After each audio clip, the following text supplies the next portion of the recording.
Love Peru. Thank you. You been there? I have, yeah, a number of times. Oh, you like us? I love you. You guys are great. I've been to Lima, but mostly in Pucallpa and en la selva, jungle. in the jungle. Yeah.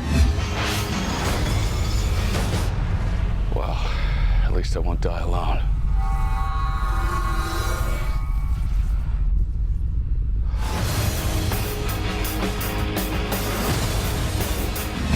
Guys, thank you so much for your time. Thank you. So I think this movie is more futuristic than the other ones because this amazing station in the space and the special effects are great. So how was Dubai? How fun was be there and create this futuristic... In Dubai? Dubai was so strange. I mean, it's such a fascinating place and architecturally so interesting and hot. And I enjoyed my time there. I didn't work so much in Dubai, so I had a fair amount of downtime. Yeah, it was cool. Did you like Dubai? Yeah, Dubai was a lot like Yorktown in many ways. Dubai is made up of predominantly foreigners, so it's a very kind of strangely cosmopolitan place in the middle of the desert. Yeah, I enjoyed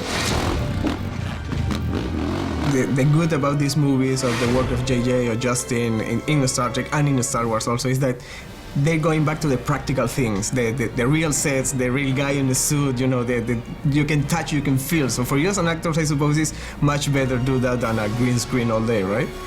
Yeah, it's always nicer when you get the real things to play with. And for instance, the Crawls, the bad guy's base I didn't build it. These phenomenal production designers built it in the middle of this rock quarry. So that was like a huge practical set over about, 2 acres or something. And that was very neat. Mm-hmm. Star Trek is celebrating 50 years of history. What do you think is that transcendence and popularity is still here and we celebrate them with this movie? So what do you think about that? I mean, I think Gene Roddenberry had a very powerful vision of the future, and it was rooted in a deep faith in humanity and optimism and sort of a belief that there's strength in unity and what we're capable of if we come together and put our differences aside, and I think that's all really relevant today, and I think it's part of what's made it endure.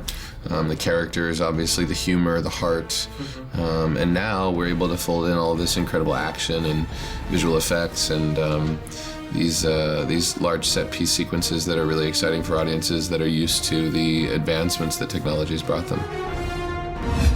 Chris, all the Enterprise sequence when you are running through the corridors with the ship ups and down. So how tricky was, or was fun, or was complicated? How was it?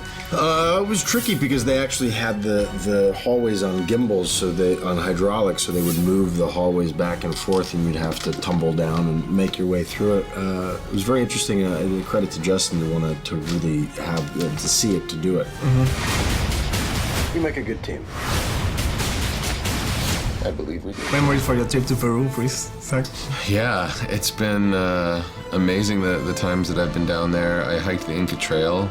I went to Machu Picchu, which was probably the most magnificent experience that I had in a lot of ways. Just the fact that I was able to do it, I felt, sometimes I think about it now and it feels like a distant dream. I'm like, did I really do that, But I had a great guide, and it's just the two of us, I went on my own, and that was probably the most indelible memory that I have. But the people in Peru, so welcoming, so generous, and the lessons that I've learned there carry me through a lot of my life. It's really a place that I'll come back to, I'm sure, forever. Please, you're welcome. You too, Chris, please. Thank you, that's it.